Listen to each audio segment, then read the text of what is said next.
En une seule journée depuis son ouverture, le centre a déjà accueilli 4 victimes, des personnes inquiètes, parfois terrifiées. Lucas aurait pu être l'une d'entre elles, il a été violenté durant 4 années. Quand je me faisais agresser, j'avais des bleus, c'était de ma faute.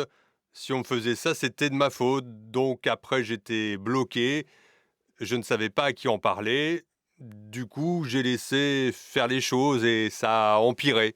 L'homme a finalement déposé plainte, une porte de sortie qu'espère incarner cet accueil de jour, gratuit, confidentiel, sans rendez-vous. Le lieu de 240 mètres carrés est déjà équipé. Ici, nous nous trouvons dans la chambre de l'accueil de jour.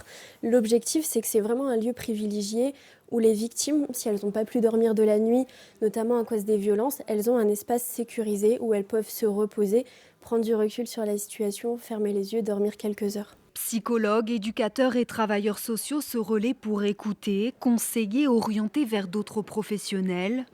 Le lieu a notamment été financé par les communautés d'agglos de la Porte du Hainaut et Valenciennes Métropole, un territoire particulièrement concerné par ces violences. Les chiffres sont étourdissants. On est à presque 1800 cas de violences conjugales, intrafamiliales par an. C'est 20% des victimes du département du Nord qui sont ici sur le Valenciennois. Et on n'avait pas de structure dimensionnée à cette échelle-là. Un accueil téléphonique est également assuré, si besoin, pour que chaque victime puisse se confier et être aidée.